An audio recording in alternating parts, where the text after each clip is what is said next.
and she was appointed in 2003. Wow. Okay. So she had a 20 plus year run. That's impressive. Very, very. A lot of board packets you read in that amount of time. Wow, at least times three by the number of years. And she was also on the Arts Recording Midwest in board. Well, progress. and there she is. Good morning, Jane and John. Good morning as well. Drum roll. Hello. Jane, we were just wondering if in the 20 plus years that you were on the Arts Council board, if you got tired of reading all the board packets. Not really. Did you get tired of writing them is the question. Hmm. There's Well, I've been always- here 10 years and I'm not even half the tenure that you were on the board. I'm not even halfway to what you did. I guess I wasn't really keeping track. There'll be a pop quiz later about some packet from, 18 years ago. Right, yeah. Oh, and good morning, Mary, has entered the building as well. Good morning.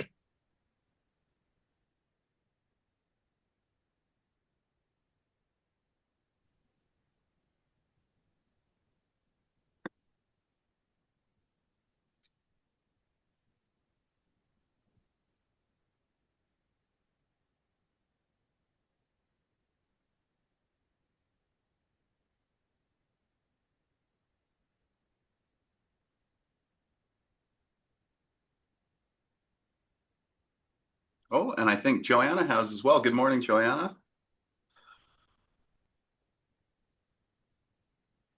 I'd like to mention the cover art that we chose for our packet is Spring Sensations. And yesterday I certainly had a good weather day, but today it feels like I'm on a ship and I'm standing outside. The wind is blowing. Up here too, it's crazy. Is it? We had one day where it was so quiet and beautiful yesterday. It's back again. Yeah.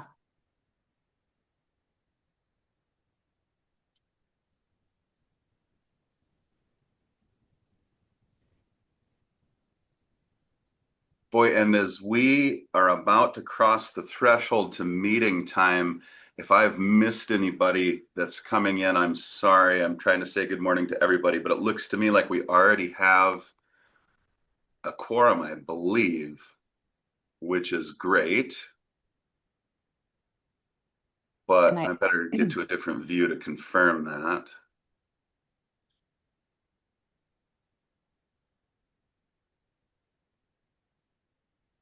Actually, maybe not. I was counting Jane, but I can't. You can't. Can't count Jane.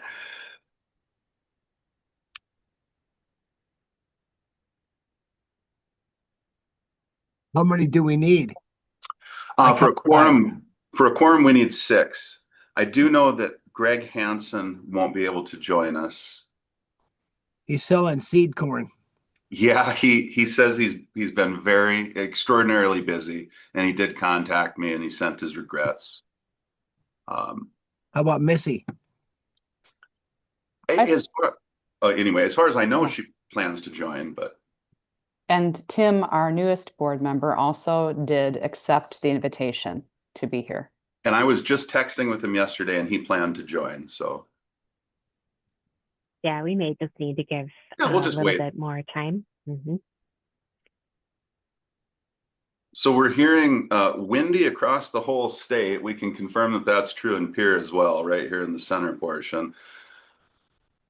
How about you, Mary? What kind of weather do you have?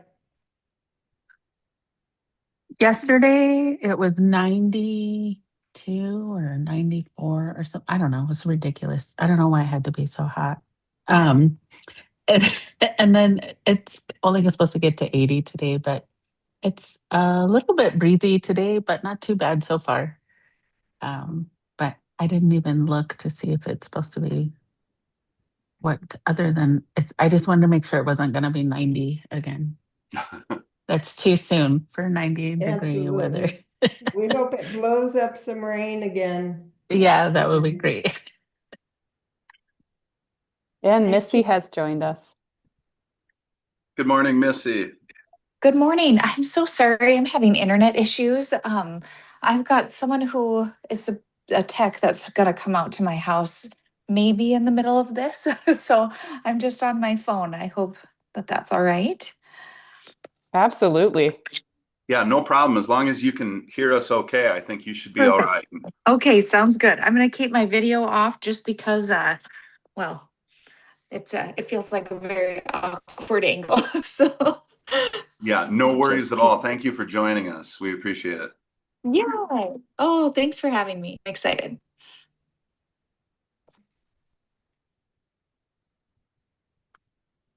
And with that, we do have a quorum, but I'd say, why don't we just give it maybe another minute here or two, since we do know we have at least a couple more board members who plan to join.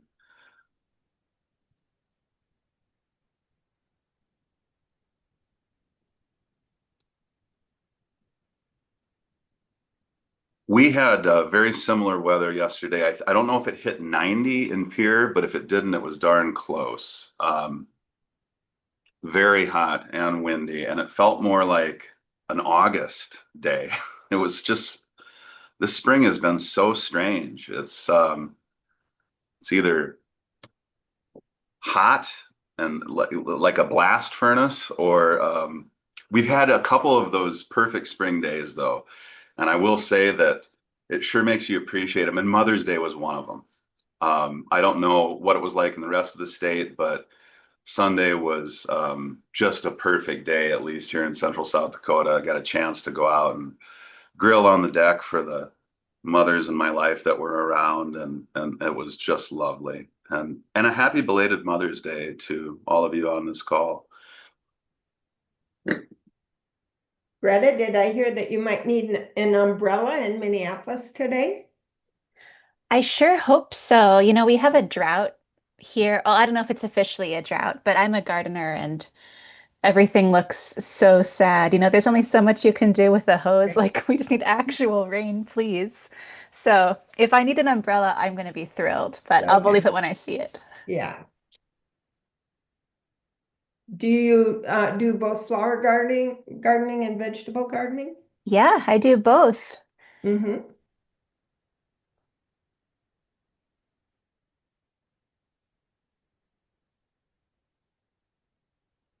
Well, since we're about ready to get started soon, and I won't really have the opportunity once the meeting actually gets moving, I just want to thank Jane Rasmussen, former board member of the South Dakota Arts Council and a former longtime board member. I was just quantifying that, and Jane served on the South Dakota Arts Council board for more than 20 years. And we're so appreciative of that work. And she was a very engaged board member, also serving on the Arts South Dakota board as she currently does, and also having served on the Arts Midwest board, our regional arts organization. But she continues to give to the South Dakota Arts Council and has been serving on a working group. And so she's here with us today to carry that work through to its fruition, whatever that might be, with the issues before the board today in the business section on the front half of our business items today. So just wanted to really thank Jane for sticking with us for just a little bit longer through this spring, at least the first half of the spring grants meeting. Just wanted to acknowledge that and thank her before we get started. Thank you, Jane. Oh, thank you all very much. It's such a privilege to be part of the good work that everybody is doing. So I'm excited to see you carry on the work and for new faces to be involved. And, you know, one thing about the arts in South Dakota, if you care about it, you're never very far away. So I you're not done seeing me. Just remind me not to vote. And actually, Secretary Hagan wanted me to extend his thanks and just personal greetings to you as well. We had a chance to talk about you a little bit yesterday, and he said, boy, I sure hope she gets on the Arts South Dakota board. And I said, it's already done. And we will continue to see Jane in the arts corners, as you just said. So Thank you very much. And so good morning to Dohi as well. And now we have a quorum plus for sure. So I'd say we can go ahead, Joanna, and probably get started here and call the meeting to order, and we'll let other board members trickle in as they can. Wonderful. Thank you, Patrick, and it's good to see you all. And yes, I will call the meeting to order. And I know, Patrick, you said we have a quorum, but let's do the roll call.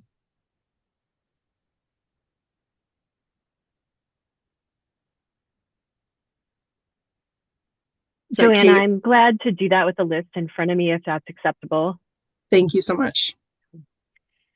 And I'm just going to go in the order that it is in the packet, no preferences or alphabetical.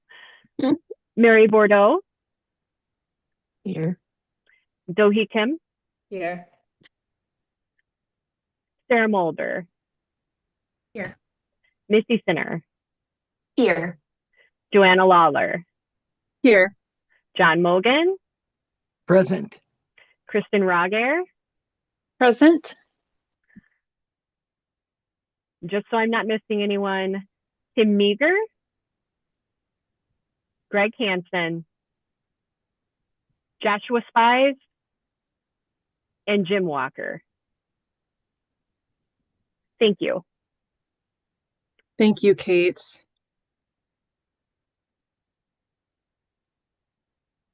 The next item on the agenda is the public comment period. Is there anyone on this Zoom who has a public comment first? And if not, I would ask the staff if any comments have come in since our last meeting. Thank you. And no, I just, we have, well, I'll ask staff if they've had anything come in, but I just checked, I've been checking all week, and I just checked again moments before the meeting started, the general South Dakota Arts Council email account. Nothing had come in there. We've received no calls or direct contact from the public requesting to join the meeting. I just want to confirm that with the rest of the staff.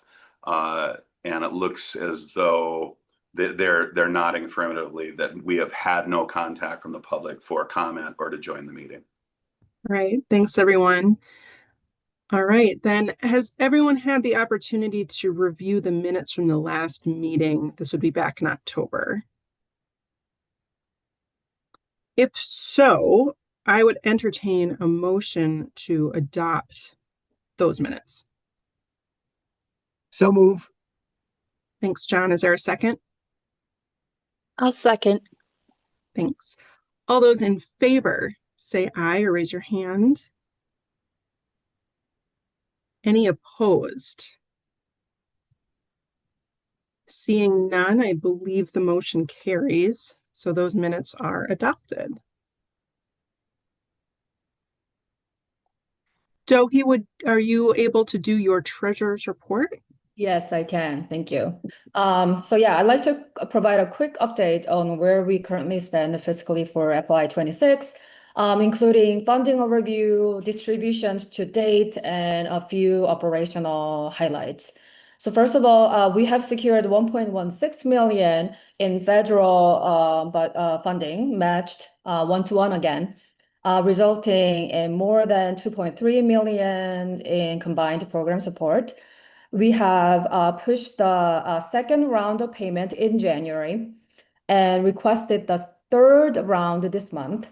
And with that third round, we distributed 1.27 million, and we have 10% balance remains.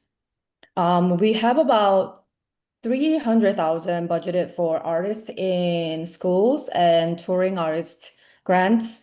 And we have distributed $95,394.95 and $6,450 to artists in school and touring arts to date. For interim special project grants, we have 9% balance remaining, which is $75,272.74. With all this disbursement together, we have already allocated almost 80% of our total funds. And a few operational highlights. So we have less than 1% of grant funds surrendered for FY26. I think that's pretty incredible. And these funds will get reobligated. And one of the grants we are considering is to accept one more grantee for America 250 grant. If I understood correctly, I think that's the plan anyway. So hopefully we can reobligate to the funds needed. And then another one, I mean, if I'm making correct, I mean, if that's not right, but please, Patrick, jump in. That's what I heard from Kate. So, and then another one is we have the staff worked on mid-year reporting, and we have received 100% responses from 77 grantees. That's incredible. And I think it was very smart to do this kind of mid-year reporting just before actually second payment round, so that people are probably a little more nudged to get the responses in. But also another thing is that I think this reporting only has a few questions so that it's easier for grantees to answer. And basically it's asking how the work has been started or how the work has been going, and also identify where the fund has been spent on, So I think it's awesome that our staff is working more due diligence before, and if we ever get audited or, so that we understand how this grant is going. So that's great. And yeah, and then Sarah and Kate worked a lot on. Obviously, it's only 77 people, but still, it's a lot of responses that you have to manage and gather. So good job on that, Sarah and Kate. And the last point that I would like to mention is that automated payments, and it started I think last year, and so far I think it's been going really well. Kate mentioned that prior to this process change, our staff was handling 350 transactions per year, and to payment to 75 to 85 grantees. I think that's a lot of work. And when grantees are requesting payments, they want the payments fast. And then that becomes priorities for our staff and amongst all the other work that they have to do. So I'm happy to see this automated payments are going really well, and I'm continues to see how efficient this is gonna be. So that's all I have for now. But if you have anything, Patrick or Kate, please jump in. Thank you.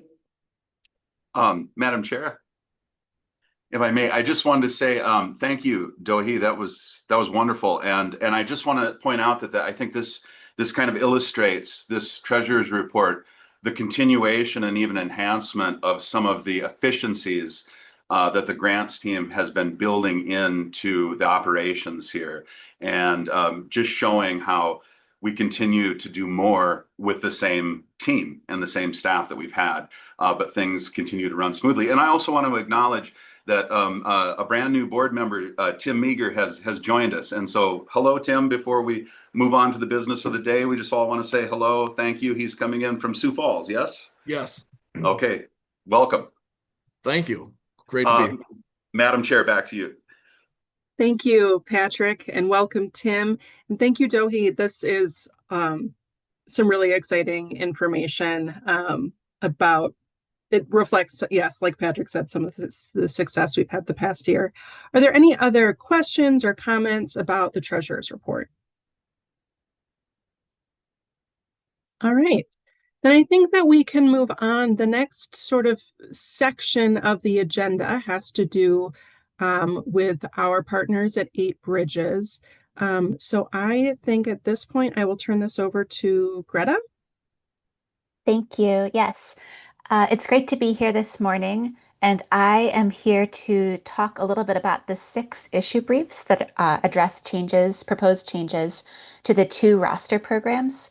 And I know that some of you have different levels of familiarity with these 6 issue briefs. We have the 4 members of the working group here who probably could explain it better than I could, and then also some board members who might be newer to it. So if you have questions, please just stop me at any time. And also working group members and staff, if there's something that you'd like to add or you feel should be clarified, please just go ahead and jump right in. So last year, I, Jessica Fiala, SDAC staff, we all spent a lot of time looking at the 2 roster programs, which are Artists in Schools and Communities and Touring Arts. And we did a fair amount of engagement work with current grantees, both organizations and artists. We held listening sessions, we did in-person work, surveys, interviews, we researched similar programs. And we came up with a set of proposed changes that were presented in October, but they weren't quite finalized. They needed some clarification about how things actually work. So then the board formed a working group of 4 people, and that ended up being John Mogan, Sarah Mulder, Jane Rasmussen, and Mary Bordeaux. That's the order you are on my Zoom screen, by the way, not any other preferential order. So thank you so much. That group, as well as the whole staff, have been meeting about every month since October to finalize these changes and present them to the full board for your consideration. All right, so with that, starting with the first issue brief, we have these 2 roster programs, Artists in Schools and Communities and Touring Arts. They do similar things. They both bring in an artist to a community. The artist does a program, they get paid, and the Arts Council covers half of it. So the essence of the first issue brief is that we think these should be one program, and they should be combined as much as possible on the staff side so that staff aren't managing different things for each of these 2 programs at every single point, from applications to payment to who's on the rosters. And the name that we're proposing for this new program is the Visiting Artist Program. We think the word roster it's not a very friendly word, like it doesn't really communicate well to people what it's doing. So Visiting Artist Program, we liked the word visiting because it shows the artist is coming into the community. And then it's also pretty short and simple. It's, if you think about the term artists in schools and communities, I think we can all agree maybe it's a little bit too long, it's a little bit unwieldy. So Visiting Artist Program, short and sweet. We think it communicates clearly what we're trying to do, although, we can test it out. And if that's not the case, we can take another look at it, but hopefully it'll communicate what we want it to do. And in practical terms, we would do a 1-year transition period with artists invited to participate. And during that year, we would maintain the distinction between artists who can work in schools and artists who don't have that endorsement. So in essence, on the end of the organizations, the programs would continue feeling fairly similar, but we would change to this single roster or visiting artist program for that first year. How should I go ahead to the second issue brief, Joanna, or would you prefer to handle this differently? I'll maybe pause for questions. Yeah, let's pause for questions. I think it probably makes sense to do these one at a time. So yeah, I'll open the floor if anyone has any questions for Greta or anybody about this issue brief. Or any working group commentary if I missed things that were important. Thank you in advance. This has been a work in progress for some time. A lot of people have put a lot of effort and thought into making sense of these programs and trying to make them work better for both our staff as well as the artists who participate. Maybe for any working group member or Greta, for our newer board members, could you just talk just a little bit, maybe give a summary of what that journey looked like, or maybe just give some highlights of some of the feedback gathering that happened, because it was a rather lengthy, in-depth process. Since we've got 6 decision points today, I would hate to short shrift everything that went into this journey. I can speak a little bit to that from my end. So this started more than a year ago, like in early 2025. Yes, I do know what year it is. Just took me a second. We started meeting with staff weekly to really talk through what's working and not working about these programs. we selected 5 comparator states that run similar visiting artist programs, and we took a deep dive into how those programs run, and we tried to figure out like what are the best ideas out there that maybe we could adopt and see if they work here. We invited all artists who are on both rosters to talk with us, just like come to informal Zoom office hours and tell us what's on your mind. Then we also had a more in-depth in-person session with a group of leaders from the artist rosters. I believe we surveyed both organization participants and artist participants for both programs. Yeah, it's been a process, and we tried to really talk through the staff at every point what might work and not work internally, because internal efficiency is such a, I think it needs to be a focus with the small staff. So we know that we couldn't make any changes that would just end up making anybody's life harder. Thank you, Greta. That's exactly what I was looking for. Appreciate it. Of course. I have a question. So, I think, artists in school and touring arts, that grant's always been somewhat having strangling like grantees. So they will probably not submitting their project or payment requests on time, or maybe the project has not started because of the artist's personal issues or whatever reason. But do you think combining them would somewhat helping that too, or what do you foresee? Could you clarify what you mean by the artist not starting on time? Sorry. No, I think sometimes, with the weather issue or whatever Mm. is in, like touring arts, sometimes it's kind of delayed process, I feel like. Mm. We are still waiting for the contract to be in within like 6 weeks. I think that's what Kate told me. And, so do you think the process will kind of get better as we combining these two programs together? And what is your thoughts on that part? Yeah, thank you. I sure hope so. And I think some of the individual changes in the next issue briefs address that. Like one of them is to change the application deadline, for example. One of them is to have more clarity about the payment timing. So I think, first of all, only maintaining one set of those program elements is helpful, because it helps us when we're communicating with organizations and artists, and it might help to set expectations better. With the human element, I think people are still going to probably be late sometimes, but I am hopeful that only having one set of guidelines will help that.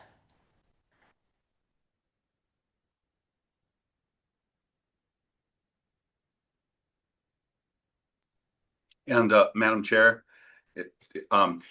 we kind of set these up working with the work group, and staff set up the agenda working with the working group and 8Bridges to be sequential. With that said, maybe we don't expect you to take a giant leap of faith necessarily and vote for the record before you've seen them all. I don't know, maybe we should, maybe we should tick through some of them. I guess now that we're here in the moment, maybe that would give more confidence to the board to look at the issues and have a chance to discuss them before we vote. I guess I'm not really sure how to approach that, I'll be honest.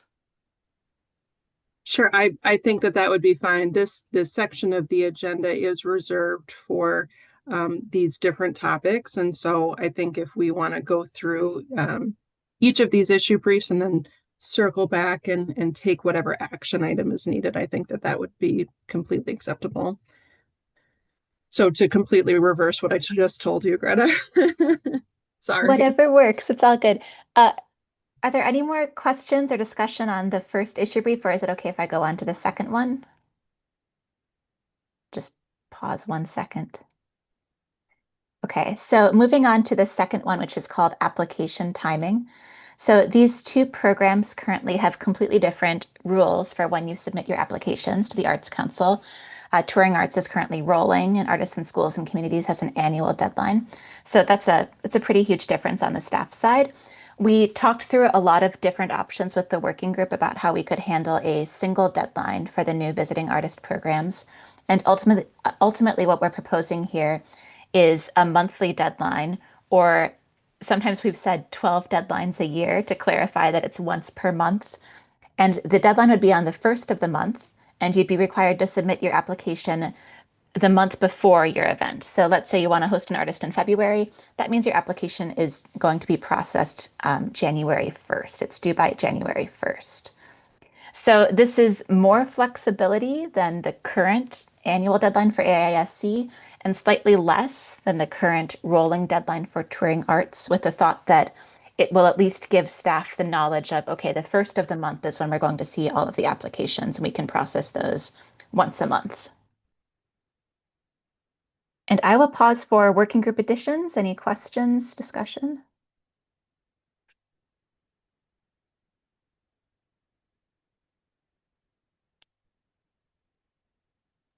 I have a clarification. Thank you, Sarah. And it is a reminder that these are applications from organizations to hire artists for the program. I just clarification probably for me too. So if someone wanted an artist for June, can they apply more in advance than the month before? They could, but their application wouldn't be processed until May 1st. But they can be on top of it and put it in as early as they want, I suppose. Yeah, your grants team is going to have no problem with a pre-planner.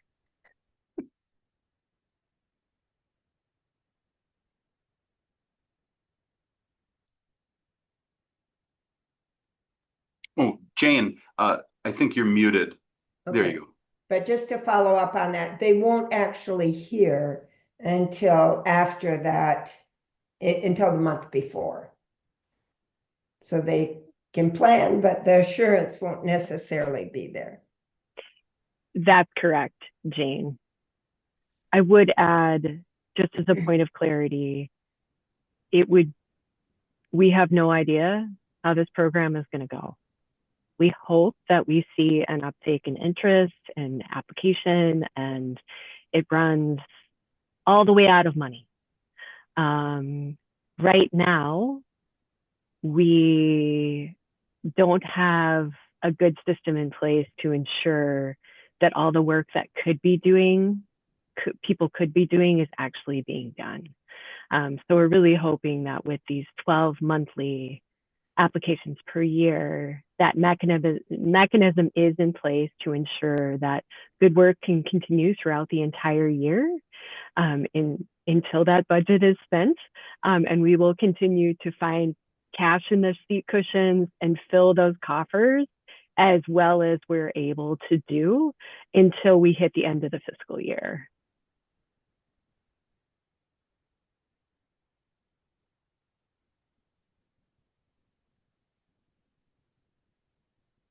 These are great questions. Anybody else for the application timing?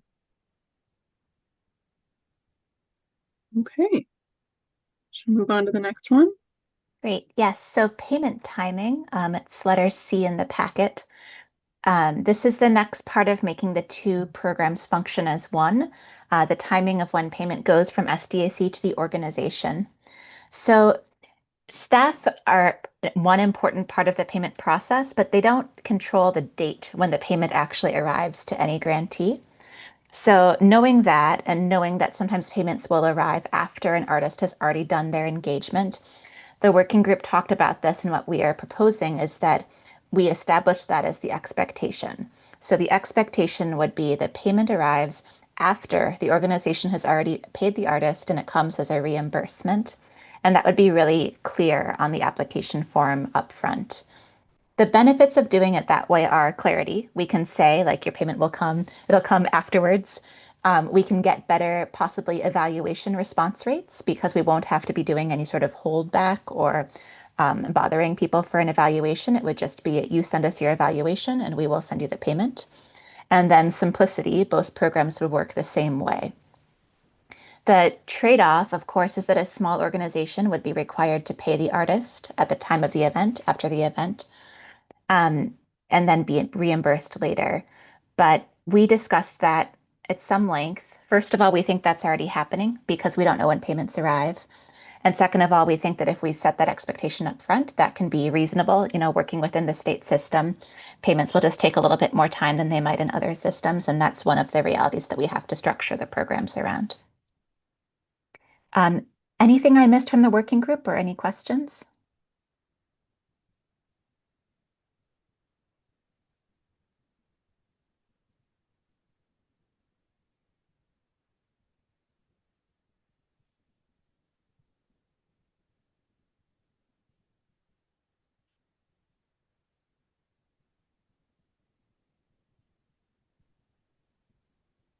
I'm not seeing any, so I think we can move on to the next one.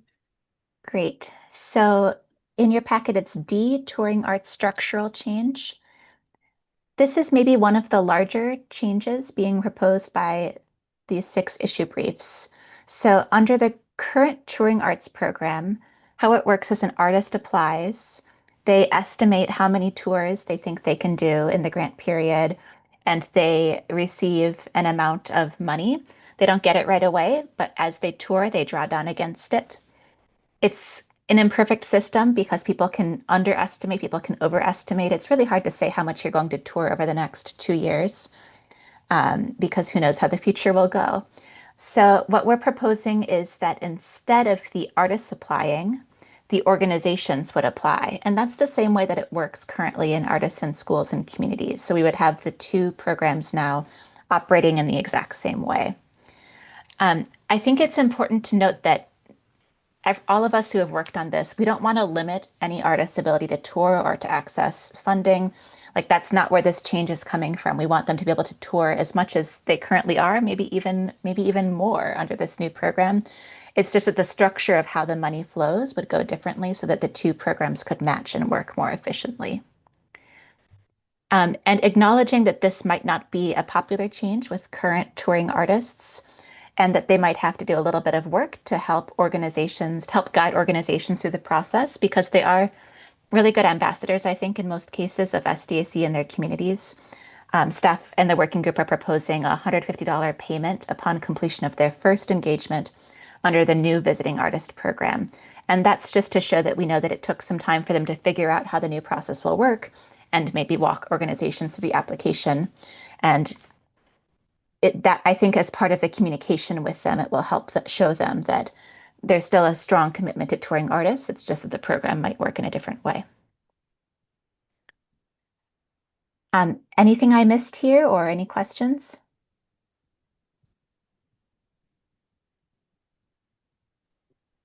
I do have a question on this one. So the artists would contact all the organizations that they're hoping to tour with and have that organization then contact the Arts Council for the funding. And currently they do all the mediating themselves and then contact the organization, I'm available on these days. I think it might go that way. Other times an organization might contact the artist. So either way could work. When we spoke with touring artists, we found that a lot of them do that kind of outreach. A lot of the ones who tour the most, maybe I should say, they're reaching out to people who they've toured with, a couple years ago, and they'll say, hey, I did a program 2 years ago. How about I come back this summer? So that is sometimes how it goes. And other times an organization will say, oh, I'd love to have a touring artist come in July, and they contact the artist themselves. Okay, thank you.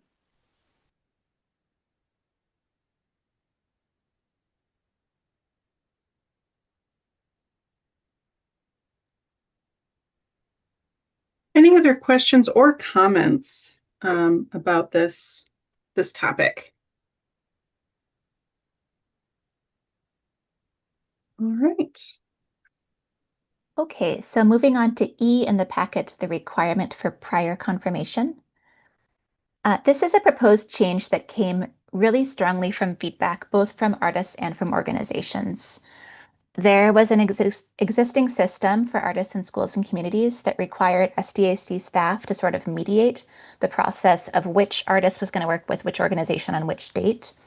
And that frankly took a lot of staff time, and it was inefficient because really the artist and the organization maybe should be the ones who communicate that and figure out what the date is and confirm it first. So this is a new requirement that When applying for the Visiting Artist Program, the organization is supposed to say, yes, I've talked with artist, name and date, and it's all good to go. They've confirmed they're available then. That's who I want to work with. We think this would honestly be good for everybody because it would reduce staff time and it would help the artist and the organization already be in contact and maybe even talking about their needs so that they can get that negotiation going. The working group talked about what we should require applicants to do to show that they've in fact completed this requirement. And what we're suggesting here is that it can be anything at all that's written because we want to accommodate a variety of working styles. So it could be like a post-it note saying, yes, we agree, and the artist's name there. Or maybe it's something more like a memorandum of understanding that we could provide a form of that's just very simple. Here's when it's happening, and we agree these are the dates. Anything I missed there? Questions?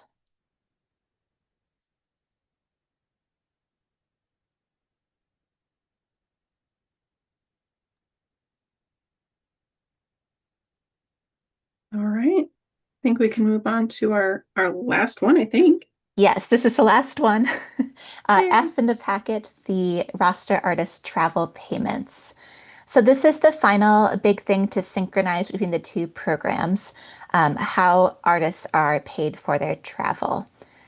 Calculating travel expenses, I'm sure any of you who do this for work know that it can be a bit of a time sink, and it can also be an area where staff could potentially spend a lot of time if they're required to look at travel expense calculations.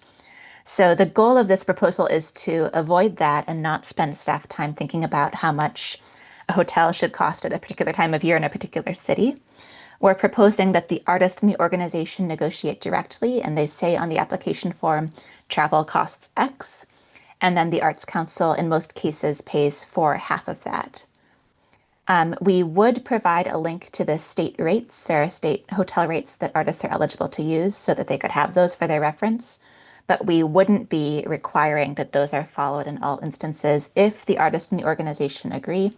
And if the organization is willing to cover half of the travel expenses, that's just what we would go with. And then the one other item in here is that for those identified high poverty counties, we're proposing that the Arts Council would cover 100% of the travel expenses, not 50%. That's to encourage artists to go to those counties and also in recognition that those organizations might not have the budget to allow artists to travel and visit them. And that would be applicable to currently only a handful of engagements every year. I don't have the number off the top of my head, but it's not a huge number of long residencies. It's a pretty small number, just so you know that. Things I missed there, questions? Yeah, I have a question. So when the rosters are submitting the travel payment, then we are paying the half of it. Doesn't our staff still need to review that entire payment request for their travel? I'm not sure what is going to be reduced in terms of staff's work because we're still paying half of what they're requesting, but then when they're requesting, we still need to kind of see what they're requesting, right? So I'm not, yeah, could you maybe clarify, I think? Yeah, I think the reduction, oh, sorry, did you want to answer, Kate? You can go ahead. I would just say we're going to review a final report just like we would with every single grant application. With the largest efficiency that we're gaining in shifting this system is we are no longer the ones dictating or directing those mileage costs or those travel costs. We are going on faith what is being reported to us, just like we would with any other application or any other grant that we're reviewing. So I think I definitely hear the question. We'll still be reviewing those, just like I said, we review every single report that comes across the grants team. But the time involved in mediating those conversations and determining those travel costs is now not our time, right, to say it very crassly. And so I think that is the largest efficiency that we are gaining back. Sure. Thank you. I mean, is there any way that we can give them as a stipend? So then we don't even have to review, but just give a chunk of money per locations or something. I don't know. That was definitely an option that the working group talked about. Like, could there be some sort of threshold? Yeah. Could we just require that we follow state rates and then we can have like a calculator? But the problem is that even the state rates, they offer quite a bit of variance depending on where you are in the state and then time of year, right? Like if you imagine hotel prices in Rapid are pretty different at different times of year. Sure. And then there's also the mileage, and we have to figure out like where they're coming from, and then you'd maybe have follow-up questions about that. Then there's the question of if they're coming from out of state, what if they wanted to fly? Yeah. So I wish it were, it feels like it maybe should be simple to say like, oh, $150 should cover X, right? But when we were throwing these ideas around, I think what we decided is it's actually really hard to set those bright line standards for travel. Sure, that makes sense. Thank you.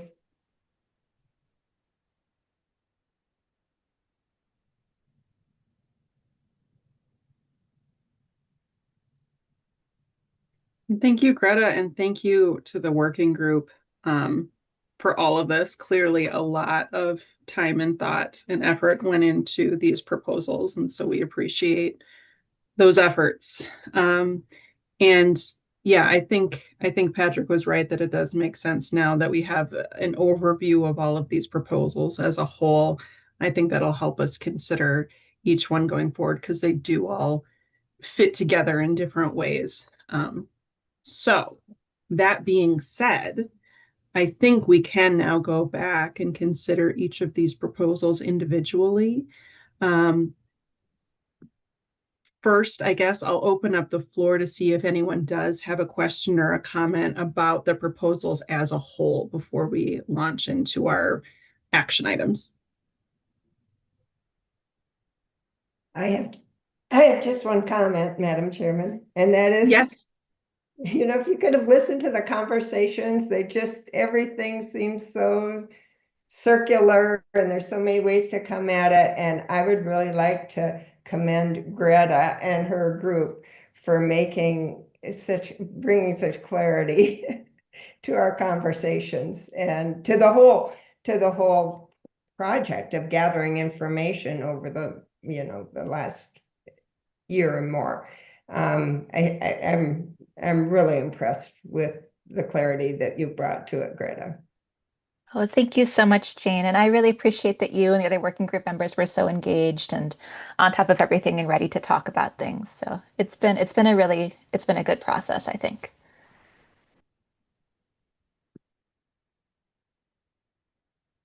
Yeah, I'll absolutely echo that, Jane. I think we've definitely had a good guide through all of this. Some good guides, I should say. Well, and the regular input from the staff, but staff kind of let us do the talking a lot at the meetings that we held. But I am excited also for the way that it should expedite time for the staff on some of these things. Because you get spread pretty thin. Yeah, always doing a lot with a little, for sure. Mm-hmm. Patrick? I just want to echo it. The working group was fantastic. It was wonderful to be a fly on the wall and listen to the work that was happening there. It was great. So I can't thank 8 Bridges Workshop enough for facilitating that. But the work group members, all 4 of you, kudos to you. We asked a lot of you and you delivered, and we're seeing the result of that today. So I just wanted to just to thank you publicly before we move on to the action items here. Agreed. Thank you. And kudos. All right. So let's see if we adopt all of these. So now I am going to go through each of these one by one, starting with what's labeled A in the packet. And this is probably one of the first things that we have talked about as a board and then the working group as well. The main efficiency of merging the 2 artist roster programs into one program, as well as that renaming piece. So I will entertain a motion to adopt the proposal from the working group that's listed at the bottom of the page on issue item A.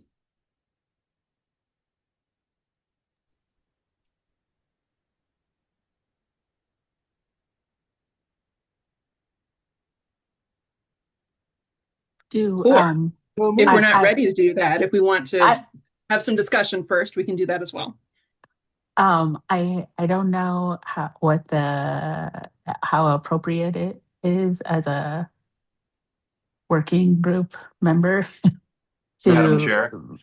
Yeah, I was just going to say, I think it's so, we can discuss this right now, but I was going to say, I think it's appropriate for a working group member to make a motion. Nobody knows the work better than the 4 members of the work group. That's how I'm looking at it. But certainly, if anybody on the board feels differently, but we'll need you and your votes to have the quorum we need. So therefore, I think you should be in play for motions as well. That's how I'm looking at it. But my parliamentary procedure is not, I haven't dusted it off in a while, but that's how I see it. Yeah, and so if that's the case, I mean, I would move to merge the existing roster program and the renaming of it. I'd like to second that motion. Thank you, John. And yes, I think it's appropriate for the members of the working group to participate in this, as well as board members who are also touring artists or artists in schools. This affects you as well. So I don't necessarily view that as a conflict of interest. Again, I am also not an expert on this, but I think it's appropriate for people to be voting on this.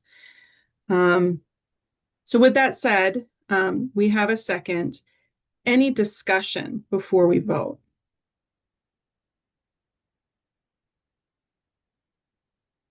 All right. Then all those in favor of the motion proposed by Mary, say aye or raise your hand. Aye. I think Sarah's taking notes, so keep your hand up for a sec. Any opposed, say nay or raise your hand. Okay, I don't see any nay votes, so that motion carries. Thanks, team. Okay.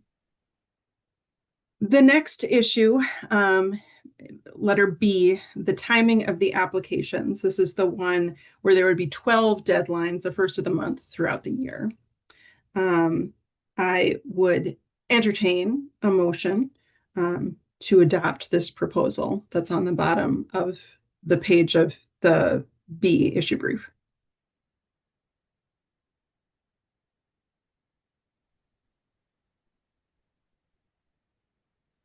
Can I motion? You sure can. Let's do it. This is Missy. I'll second. Okay. Any discussion about this? Or further discussion, I should say. I know there was some discussion earlier. Okay. And all those in favor of establishing 12 deadlines for the Visiting Artist Program throughout the year, say aye or raise your hand.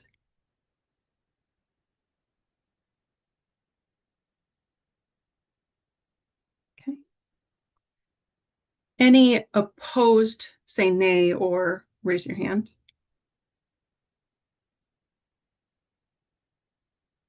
I don't see any nays. That motion carries. Thanks, team. I'm moving on to issue C. That's the payment timing for these artist programs. This is where organizations would pay the artists, then seek reimbursement from the Arts Council. And so I would entertain a motion to adopt that as outlined here. I'll move the motion. Thanks, Toby. Second from Sarah. Any discussion on this before we vote? Okay. All those in favor, say aye or raise your hand.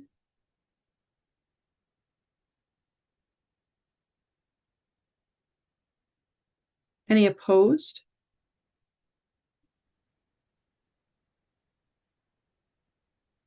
I don't see any abstentions.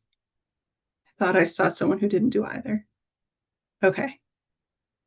I don't see any nays or abstentions, so that motion carries as well.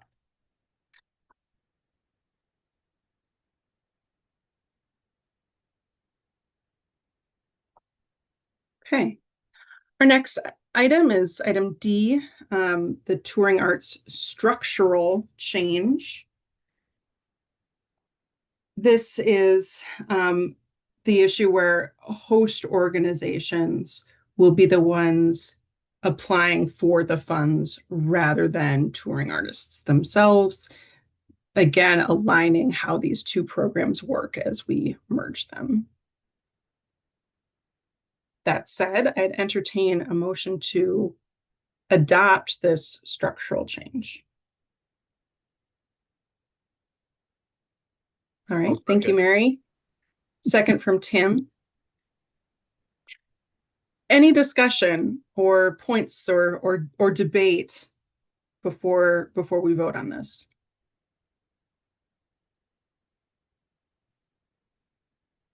Okay, well then, all those in favor of adopting the structural change to the touring arts programs as outlined in the issue brief, say aye or raise your hand.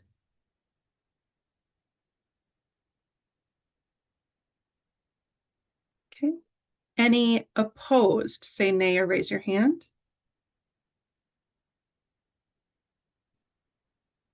All right, I see none, so that motion carries as well. Great. The next, issue E, the requirement for prior confirmation. This is just that applicants must confirm that the artist is confirmed before applying for the funds in some kind of written form. I would entertain a motion to adopt this proposal as outlined in the issue brief. I'll move. Thanks, Sarah. I'll second. Are you? Thanks, Kristen. Any discussion, questions, debate before the vote? All right. All those in favor of the motion, say aye or raise your hand.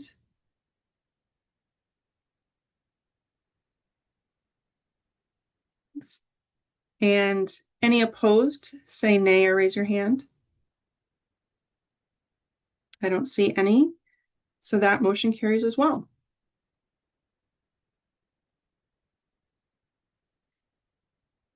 And then finally, this issue F has to do with payments for travel specifically, where the recommendation is that artists and hosts negotiate the travel expenses and just give that information as part of their application.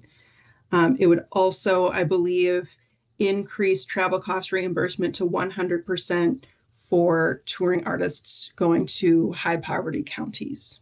I believe those are the two changes recommended. So I would entertain a motion to adopt that proposal.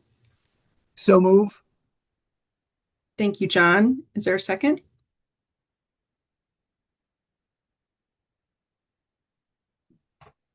Thanks, Tim. Any discussion or debate or questions before we take this vote?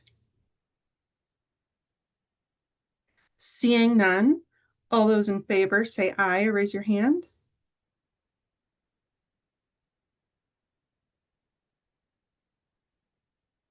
And any opposed, say nay or raise your hand. All right, I don't see any nay votes, so that motion carries as well. So once again, thank you to Greta and to the working group and to the staff for all of this. It has been a journey to get here, and this is exciting to be implementing these changes for the betterment of artists and organizations and the people they serve. So thank you. Madam Chair. Yes. In addition to, I should probably ask the state if I could get you a raise for running this meeting because we have quite an agenda. I was just, before we cut Jane loose, because you don't need to stay, Jane, but you're welcome to stay for the rest of the meeting if you would like. Maybe take a quick 5, because now we're coming up on what would normally be our annual grants meeting of the spring, but maybe people need 5 minutes just for a bathroom break. Does that sound acceptable? I think that makes us a lot of sense. So let's take 5. We'll plan to come back a couple of minutes after 10 my time, 11 some people's time. See you soon. And I really do think that we don't have any more than an hour to go here. So I think we're on good course to end within an hour. And goodbye, Jane, unless you do decide to stay. That would be great too. No, carry on the good work, everybody. We'll see you at the next. Thank Arts you. event. Thank you so Thanks, much, Jane. Jane. Bye, Have a Jane. great Bye, rest of the Jane. Jane. Bye, Jane. Thank you, Greta. Bye. Thank you. I think that's probably my cue to drop off too. Thanks for having me. I hope the rest of the meeting goes well. Thank you, Greta. Thank Thank you, you so Greta. much. Thank you. Have a great You're rest of awesome. the week. Thank you. You too. Recording stopped.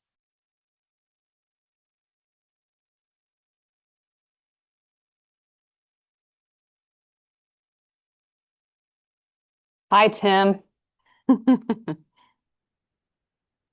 How's it going? It's going really well. We're not recording anymore, and we are live on SDPB, but I just wanted to say thanks. It's good to have you here. I know that you're learning real quick here by trial by fire, if they say, as they say, but this really is, the longest meeting that we do have of the year and the most important. And it was really exciting for me to be a part of what what everyone just voted on, because the Touring Arts program and the Artists in Schools and Communities residency program have been around since the first inception of the South Dakota Arts Council, which we are going into celebrating our 60th year. And they are the most impactful and the greatest outreach that we have in the things that we do.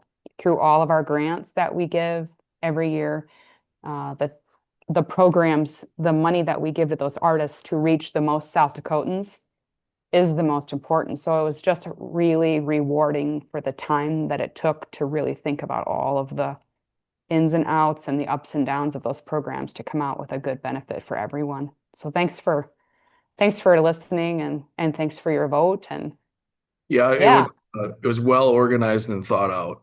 And so even just walking into it, it was clear, just from looking at it from even just a business standpoint. All of it made sense, and the people who did the work had it really well laid out and articulated. So I'm glad you feel that way. Yeah, Yeah.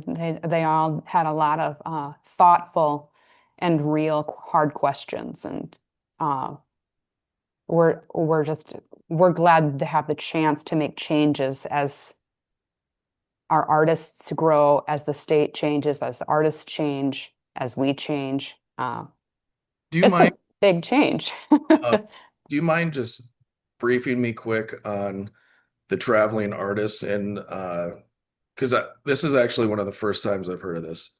Recording in progress. Sure. We have about 34 artists, ensembles, trios, duos. Mhm. They're professional artists who currently tour and have a background in touring to different communities throughout the state. And they have applied every 2 years for funding to enhance their tour.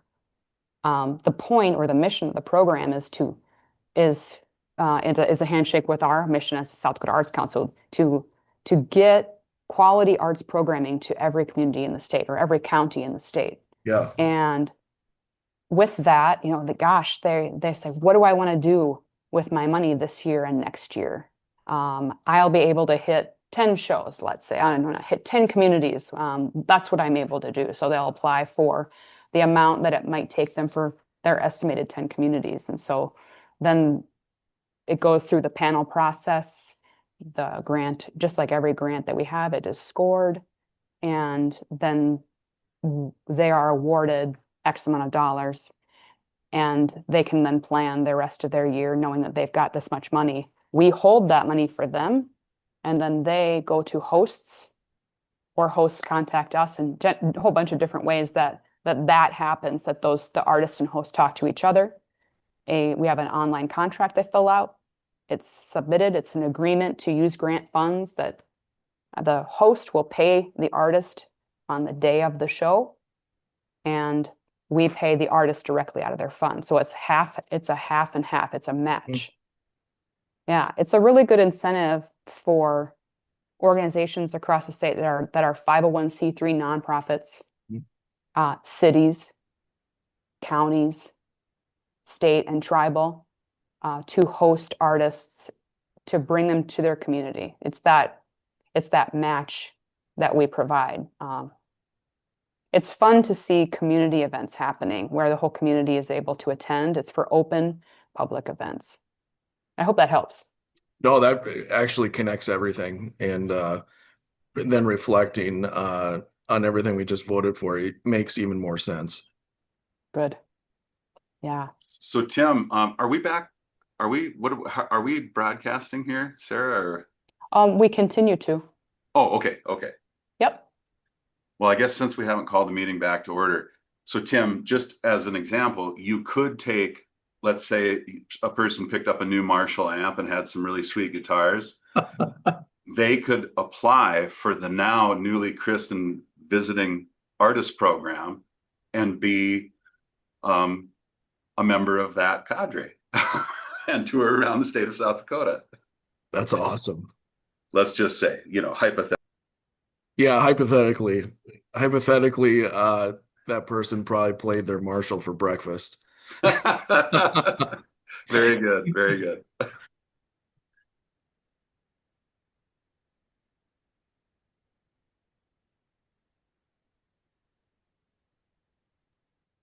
Seems like people are coming back. I think we'll call the meeting back to order in a minute here.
I think I'm going to go ahead and call the meeting back to order now. We're mostly all back.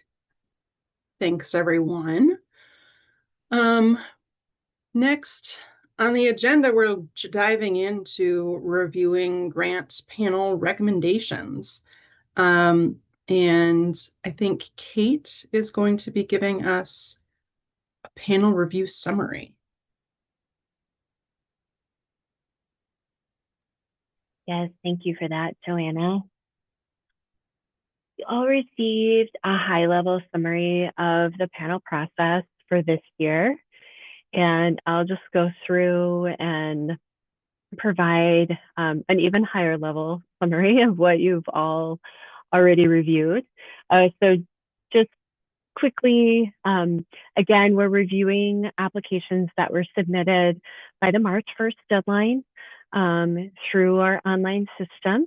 And we're reviewing applications across, from organizations and from individual artists. These are all for funding that will begin on July 1st and run through June 30th of 2027. So these are our state fiscal year 2027 grants that I'll be providing the summary for. This year we held panel meetings between April 13th and April 22nd. Staff intentionally streamlined the review process by reducing the number of applications assigned to each panelist and limiting our panel sizes. I will just take a public call out for Sarah Carlson, who not only managed that adeptly, but also I think the staff really reeled at how simple the process was this year. So I applaud her publicly for that. We also had the smaller panels, the smaller applicant pools allowed us to have much more focused discussions on those applications. And I feel like a stronger overall panel experience.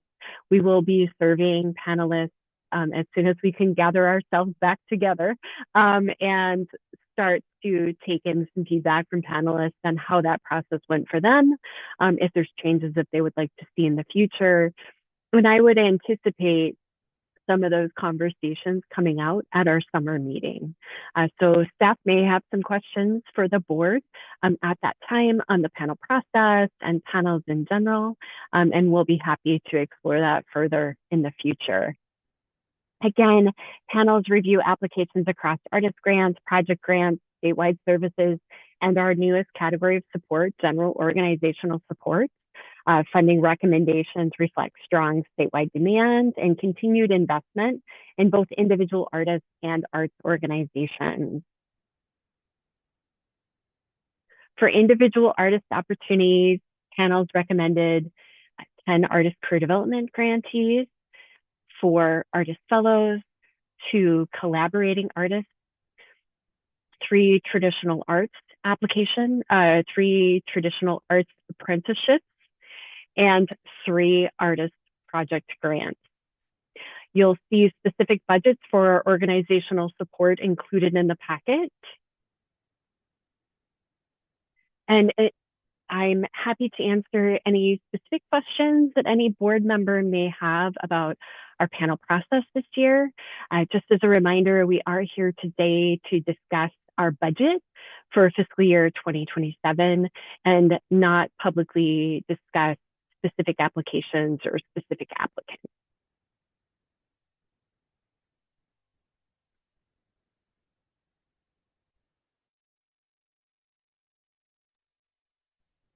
Thank you, Kate. And yes, thanks for providing that overview. And yeah, thanks to Sarah for all of your work on these panels this year. Absolutely. Applause, applause. Any questions for Kate or any other staff members about this process before we move on? And yes, in my experience, staff members are willing to discuss individual applications and specific organizational applications outside of the context of the meeting. Okay. All right, and then. I'll just add a point of clarity to that as well. Yeah. Regarding those individual applications, we do offer an opportunity for every single applicant to engage with staff on a 30-minute follow-up call because we have a public forum. I'm just going to put this out there. So we invite every single applicant, whether they're receiving funding or not, to make an appointment with our staff for a 30-minute conversation. In that conversation, we will discuss aspects and highlights of the panel discussion. But again, we never disclose specific comments to a specific panelist, and panelists are listed as a group in our annual report each year to the legislature. thanks for that comment, Kate. As well as organizations are able to reach out to staff even before the application process to get feedback as well. So you guys do a lot for artists and arts organizations.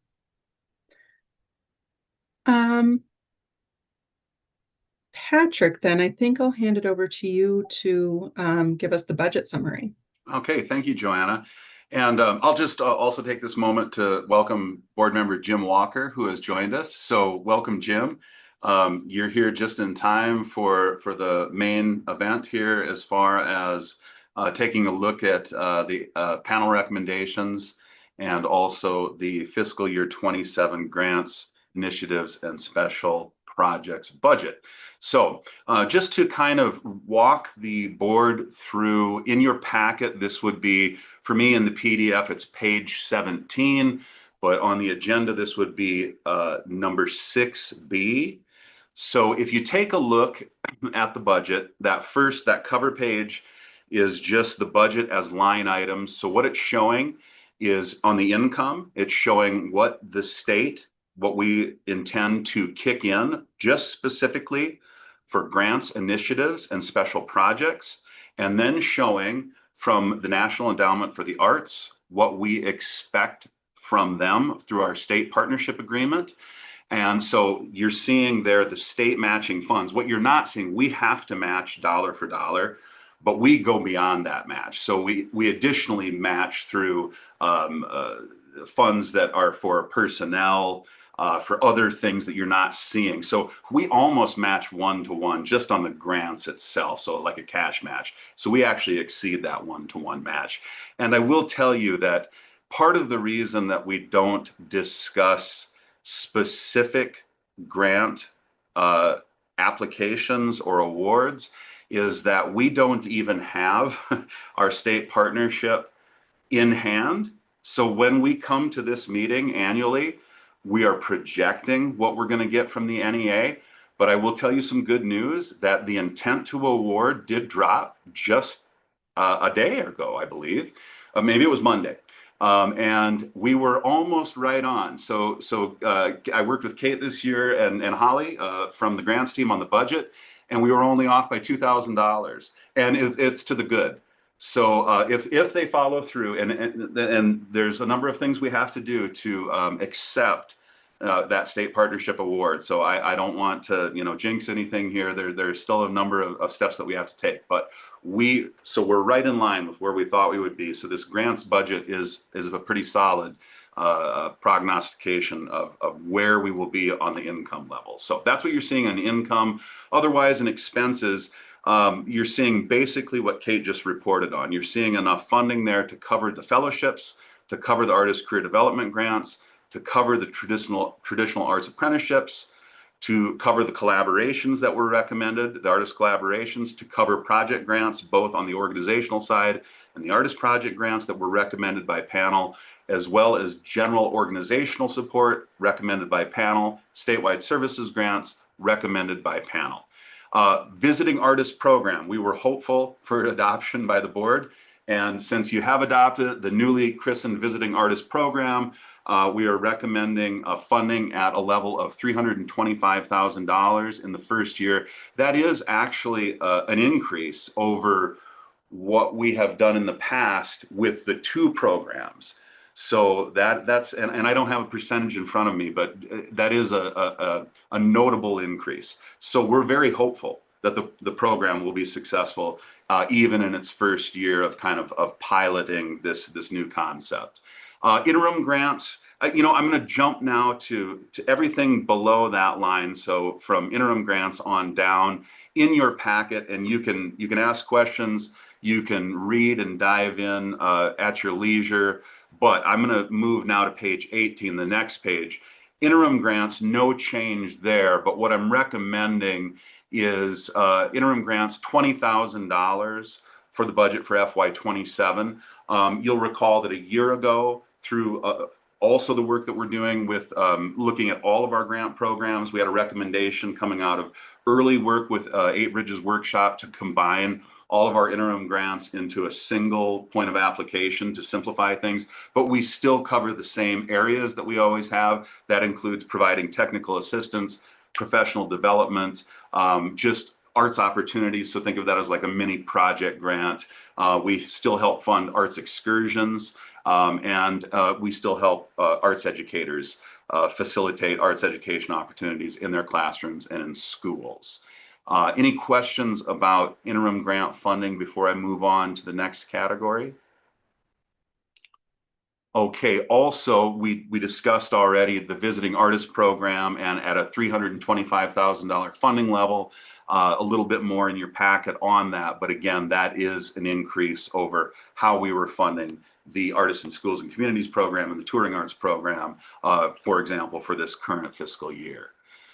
Then we get into the Arts Council initiatives. So these are, of course, the grants that we have in place that really are our partnership initiatives with organizations in South Dakota that are doing work that specifically help us carry out our strategic planning initiatives and our mission-based work. And so in that category, we have an arts programming initiative in place with South Dakota Public Broadcasting that we are once again recommending that the council funds. We have a number of initiatives in place with Arts South Dakota. That includes our Arts Education Initiative at $73,500 with Arts South Dakota. That helps fund the Arts Education Institute every summer, also the Augustana Music Academy, and it also provides annual professional development for SDAC artists, for the Arts Leadership Institute, for webinar series, other opportunities at major events for professional development and general arts education advocacy. It also provides an initiative for what we call Inner Arts. This is general, it's kind of a fund that helps provide Arts South Dakota and South Dakota Arts Council staff and board members. It helps us attend professional development training workshops, conferences, a number of development opportunities for staff and board members. So we like to take advantage of those when we can. Poetry Out Loud, that is a federal National Endowment for the Arts program that every state arts agency, you don't have to run it, but we of course love to run it in our state.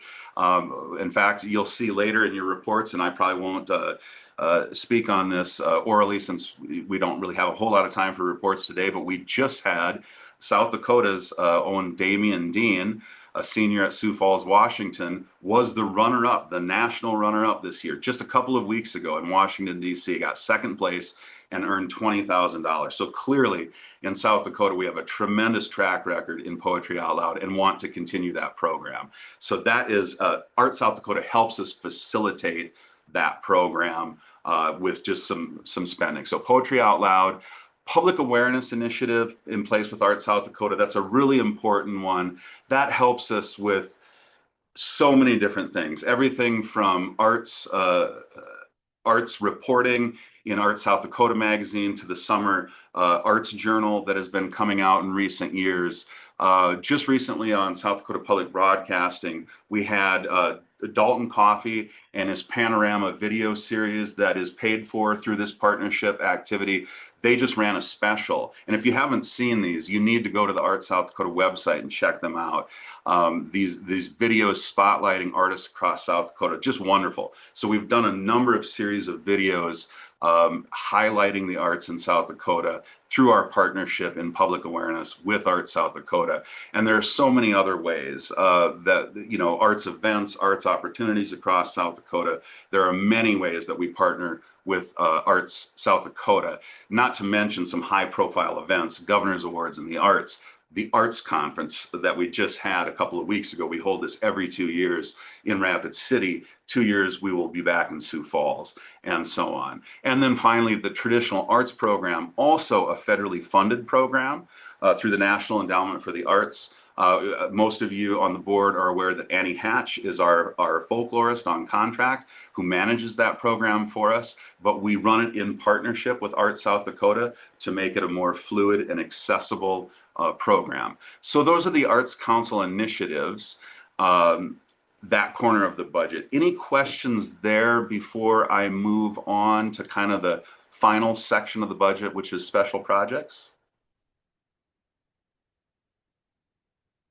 And seeing and hearing none. Finally, special projects, creative aging program. So this is something that the South Dakota Arts Council has been doing now in a pilot capacity for many years, actually going back to even before the pandemic. We started doing pilot work in this area, starting at the State Veterans Home in Hot Springs, and also in Sisseton. It was great that we had Jane Rasmussen on the meeting earlier today, but through the Sisseton Arts Council, that was one of our first pilot communities for this type of work, as well as the State Veterans Home in Hot Springs. We started expanding that work just in time for COVID to hit, and then everything shut down. This is, of course, work that we were doing in elder care facilities, hence the shutdown during COVID. But beginning in 2021, when things opened up again, we really started investing in this area again. And we were so pleased that for FY26, our current fiscal year, the National Endowment for the Arts saw fit to start investing in arts and health initiatives with state arts agencies. So we saw the benefit of that for this current fiscal year. And we used the money that we saw from the National Endowment for the Arts to be able to hire a coordinator to help us coordinate and kind of not only expand our efforts in creative aging, but help just kind of get our ducks in a row and really focus on those efforts. So Ariadne Albright of Creative Care and so many other things. She's been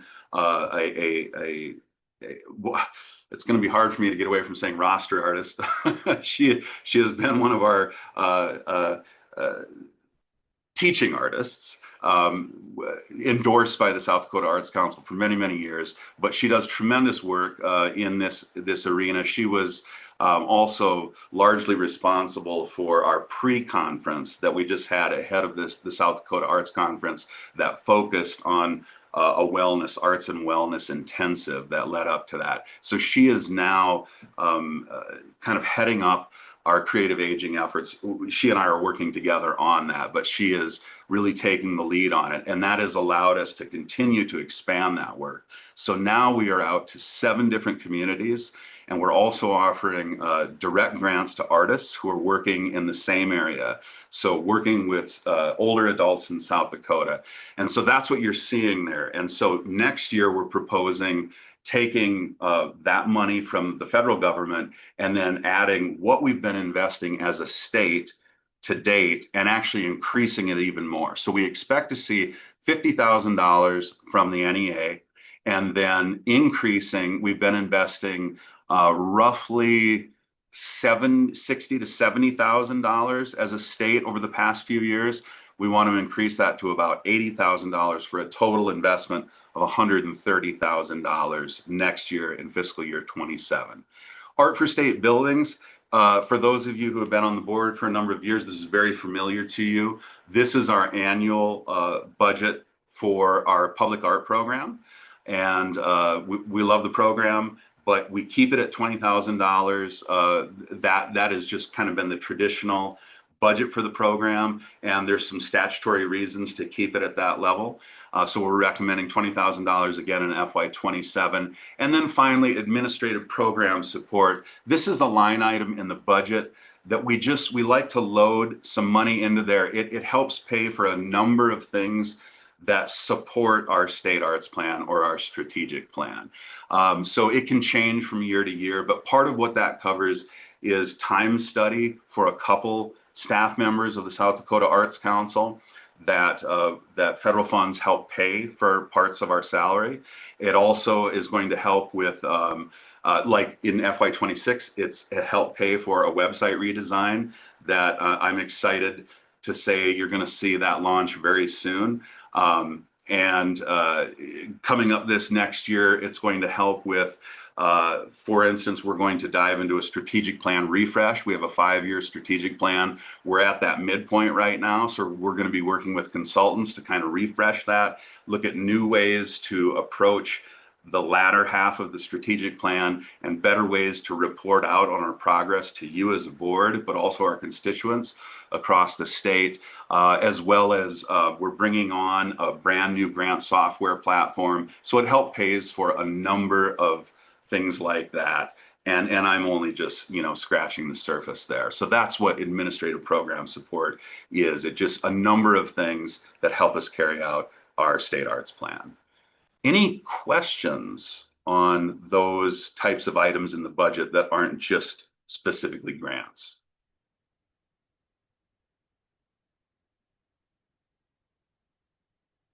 And Madam Chair, it looks like maybe there aren't any questions. So that would take us to our action item. Sure. Joey, did I see you unmute? Did you want to make a comment? I mean, yeah, maybe one thing. The new website looks amazing. Oh my, that is completely a change from our current one. So I'm excited for this. So yeah, well, I tell you what, Madam Chair, as long as we're there, and I think that we're probably going to end a little bit early. Maybe Sarah could talk, because I bet you the board is very interested in this, and it's in your packet, but it is so exciting. So if you'll permit Sarah to maybe speak on that.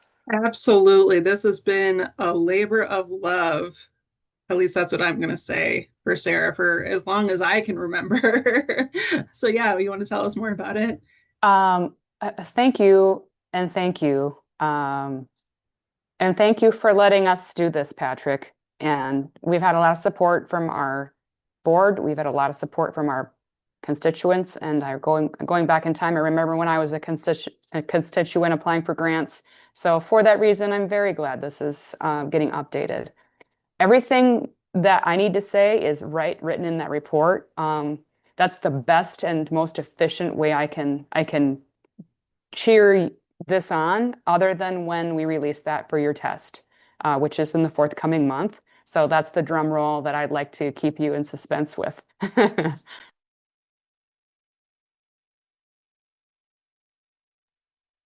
love that. Stay tuned for the unveiling so that we can all, be among the first to see it and test it. But yeah, very, very exciting stuff. I know that this has been a huge, huge undertaking. So thank you to Sarah. And thank you to Patrick for that overview. I think I'm always kind of astonished by just how much you all do, how much the Arts Council does. It's not just the grants. There are so many different things and so many moving parts. So thanks for giving us that overview. And yeah, that leads right into the action item, which is item 7 on the agenda, that incorporates both the grants and the other programs that Patrick told us about. The action item is for this budget as a whole, but we can certainly discuss any of the items in it, anything that Kate or Patrick talked about before we take a vote on anything. So does anyone have anything that they want to discuss or any questions that they want to ask?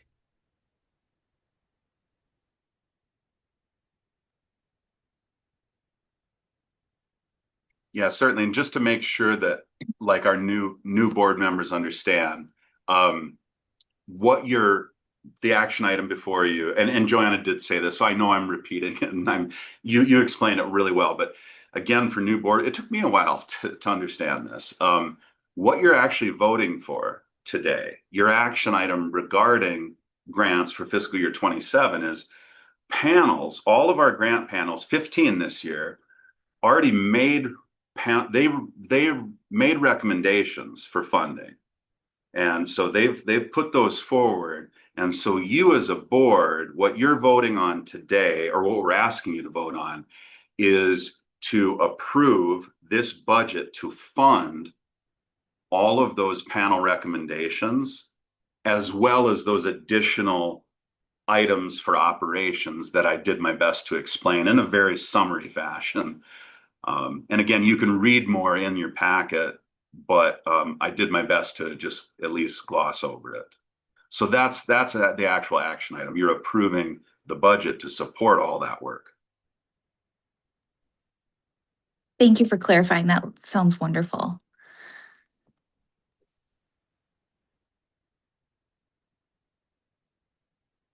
This is Jim Walker, and I would move to approve as presented.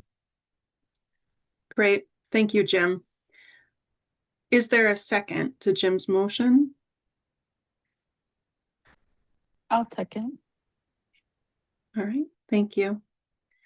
And yes, and if there are any questions, because yes, this is a lot, or any discussion or debate that we want to have before we vote, the floor is open.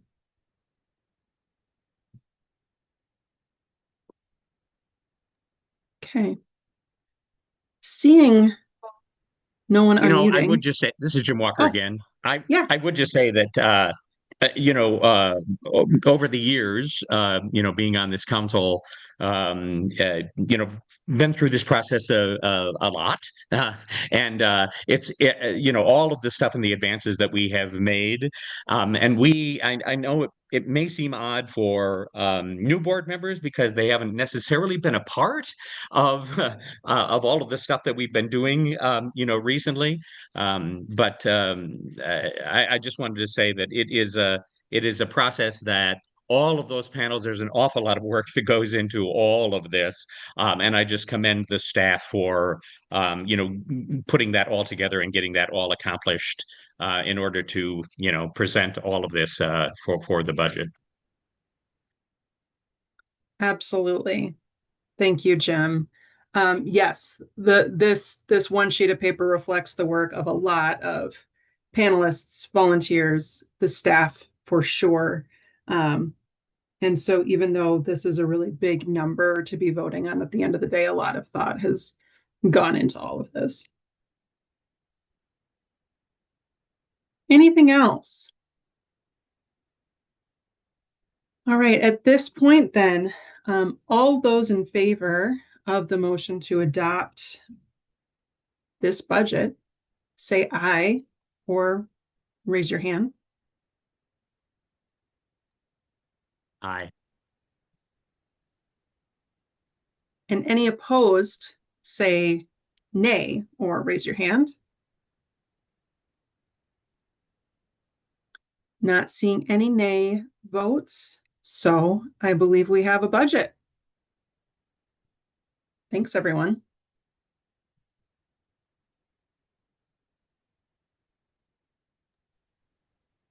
Yay! I'm sorry. Yay! I had to say it. That's huge. Yay! And that was our last action item on the agenda, which means, yeah, we are quite a bit ahead of schedule. The next thing are the reports, the rest of the reports that are in your packet, some of which we've talked about briefly throughout the course of today, some not as much. Patrick or any other staff members, is there anything in these reports that you would particularly like to draw attention to or comment on? Thank you, Madam Chair. We did already touch on Poetry Out Loud. That was the first one. So just cruising through, I do want to recognize Ann Vollen. She is the former executive director of the South Dakota Humanities Council. She was our first time Poetry Out Loud coordinator this year. So wonderful in her first year to continue the success for South Dakota in Poetry Out Loud. But again, Damian Dean, and I also want to recognize his teacher, Michelle McIntyre, from Sioux Falls, Washington, for all that success leading up to the runner-up title in 2026. Also in your board packet, Congressional Art Competition, and a lot of thanks again to staff member Sarah Carlson for all the help and the work this year with the departure of Rebecca Cruz, our arts education specialist. Last summer, we've been doing our best to work together as a team, and I've had a whole lot of help from Sarah managing all the various student art competitions that we have, and this is one of them. And so you'll see in your packet the winner of this year's competition as well as the runner-up. The winner, just go ahead and look at your packet because you need to see the art and it's beautiful. And in fact, we just shipped these to DC. The winning piece will be in the Cannon Tunnel, and it'll be on display for a year with all the other state winners from across the nation. The runner-up piece will be in South Dakota's congressional office, so currently Dusty Johnson's, for the next year as well. Moving on, traditional arts program. Annie Hatch, our folklorist, is not here today to deliver that report. So go ahead and take a look at what she's been up to. A lot of great things happening in our traditional arts program. She kind of gives you an idea of the traditional arts apprenticeships that have been happening in fiscal year 26, and at least highlights how those have been going and what's going on there. So some interesting stuff to take a look at.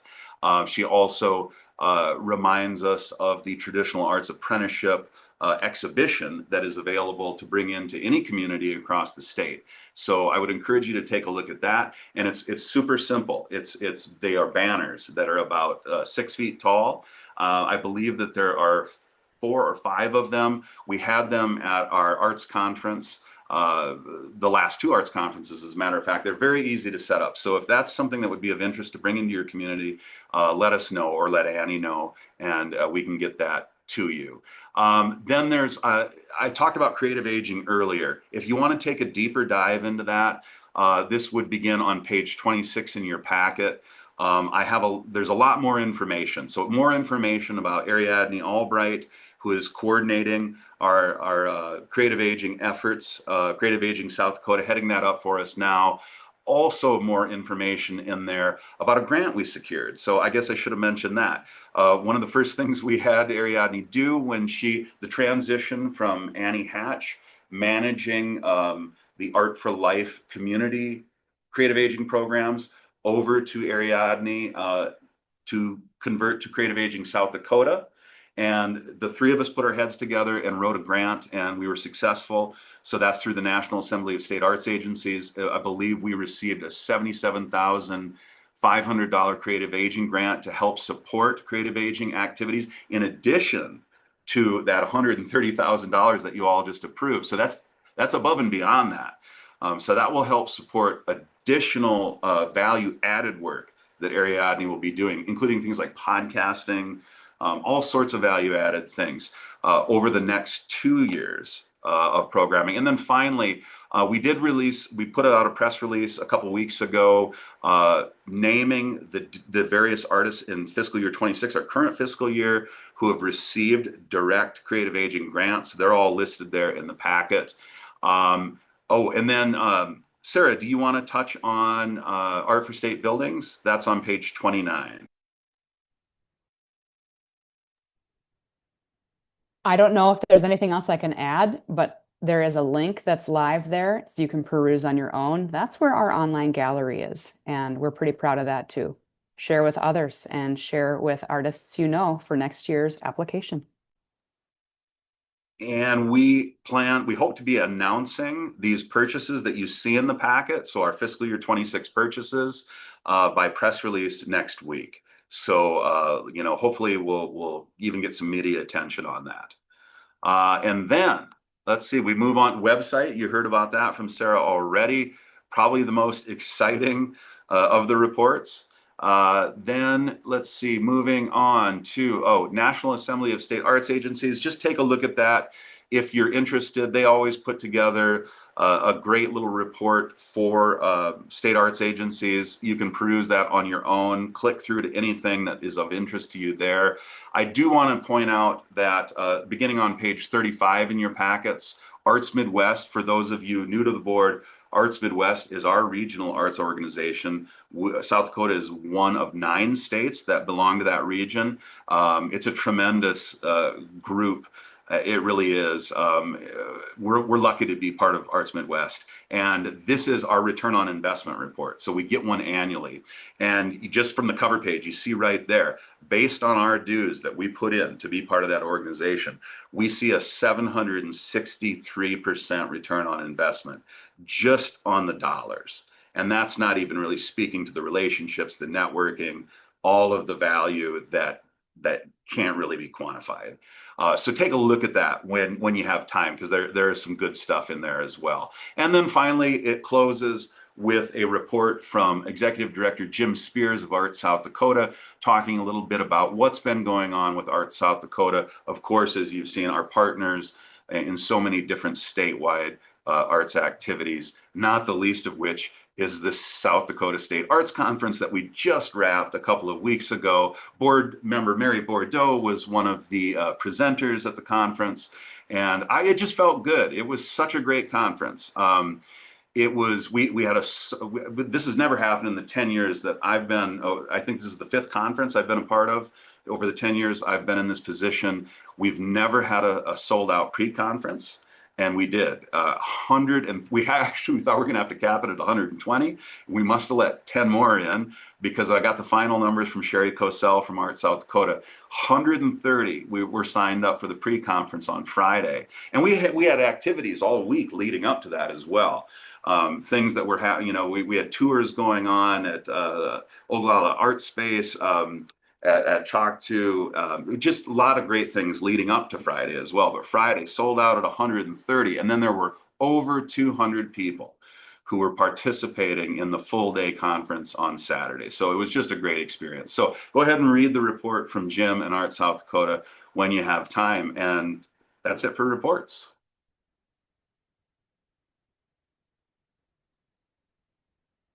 Wonderful. Thank you, Patrick, for the whirlwind tour. That's a lot of great things happening. So thank you. Any questions or comments on any of that before we move on?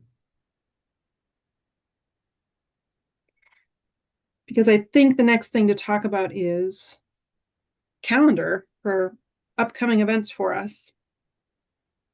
Okay. So with the calendar, go ahead and just take a look when you can, but just a few things. Of course, here we are, May 14 for our spring grants meeting, and we're coming up on the end of that. But I do want to just point out that right now here in Pierre at the Waterfront Gallery for the Arts, there is a student art exhibition going on. The centerpiece of that is the Governor's Student Art Exhibition. So that got moved over from the Capitol temporarily to the gallery here in Pierre. It'll remain there through May 22. So I only point that out. If any of you happen to be visiting Pierre, try to get in and take a look at it. You'll see, those of you who have seen it at the Capitol will see it in a new light. It's on the wall, and it's, again, the centerpiece of this current exhibition. I plan to make it over there very soon to take a look at it. But I definitely want to point out our summer meeting. We typically do a field trip, I like to call it, in the summer for our summer policy meeting. And this year, because every other year, or sometimes we've fallen into kind of a rhythm of every other year for our fall meeting, usually in October, we get together with Art South Dakota and their board. We have separate, business meetings, but we try to get together for just fellowship and networking activities, and also a joint portion of the meeting.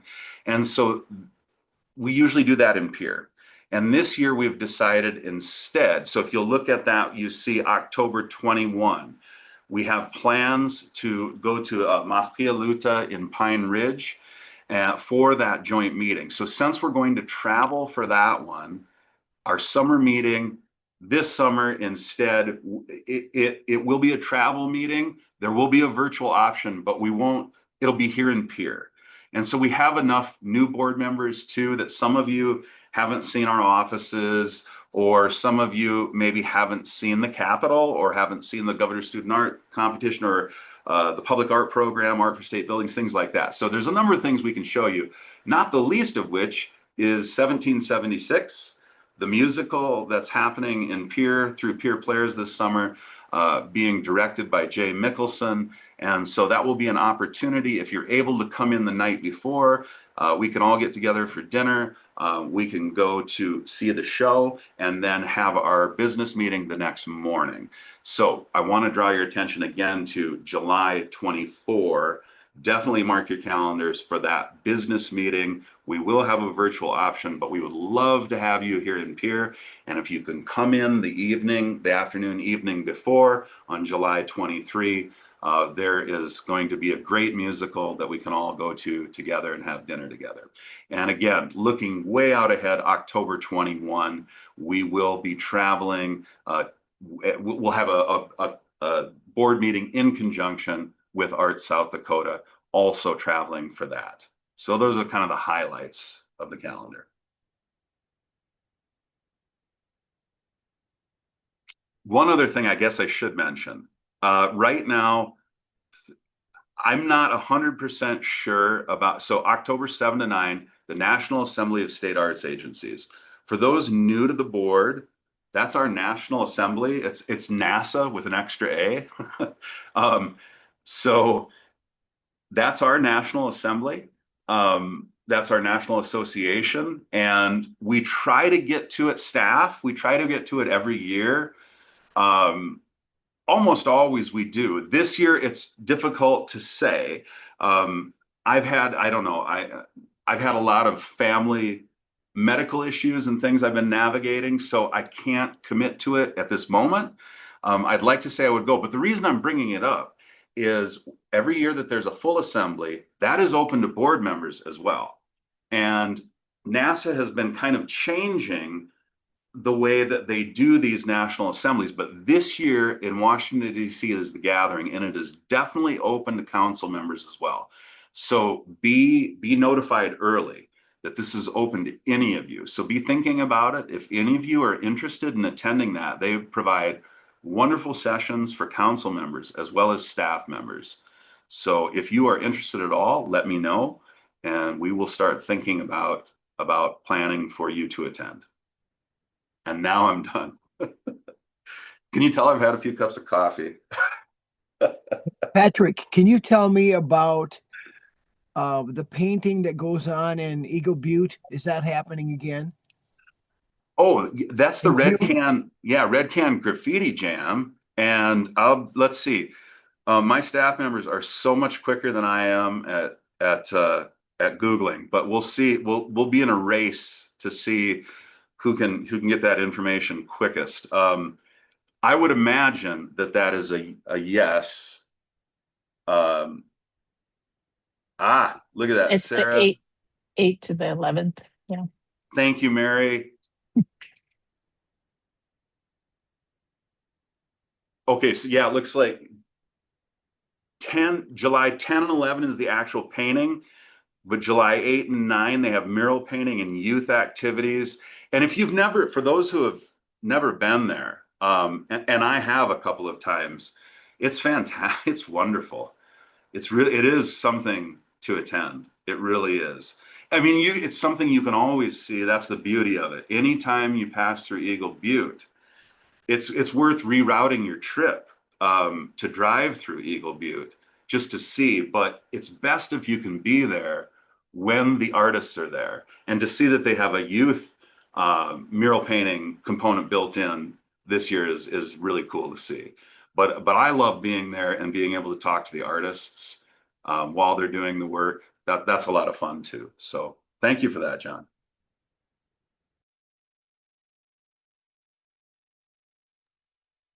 Oh, and thanks for posting those pictures, Sarah, and the link. And thanks for that, Patrick. Yeah, lots going on. Any questions or comments about calendaring or calendar items?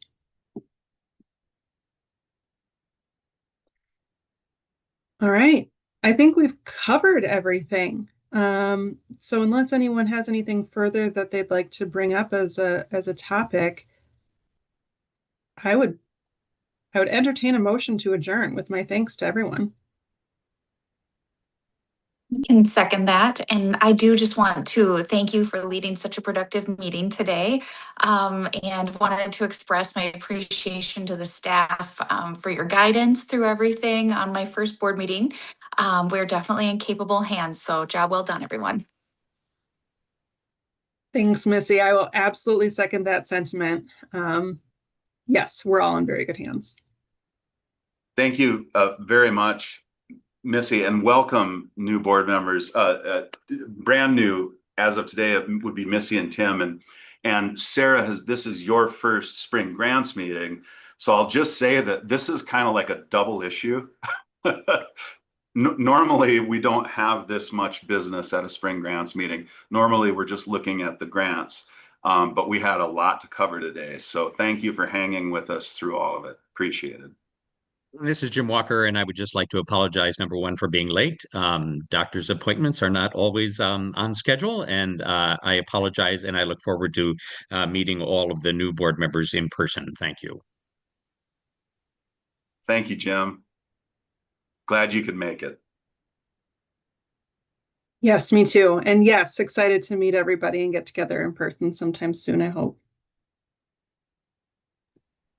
And since our meeting is adjourned, so how is your mom doing, Patrick? I was just thinking about your family. So funny you should mention that. So as our meeting kicked off at 10, she was boarding a medical transport to come from Avera McKinnon.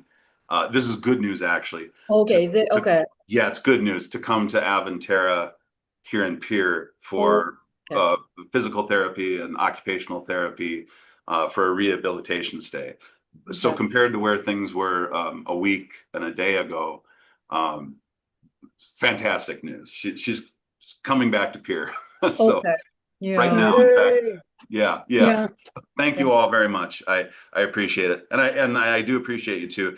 I've let some things slip through the cracks here and there with emails and communications with people, and so I thank you for all the well wishes along the way from all the board members. I appreciate it. Yeah, no, I think everything has been going along smoothly, Patrick. So no need to apologize, and thanks to everyone for getting us here. All right. Well, yeah, I think I'm going to say, yeah, we are technically adjourned. So thanks again to everyone. Welcome to our new board members. We'll do this again in the summertime. But yeah, probably with less business. And I will let everybody get on with their Thursdays. Bye. Thank you all. Everyone. Hope to see you all in Pierre this summer. Okay. Bye-bye.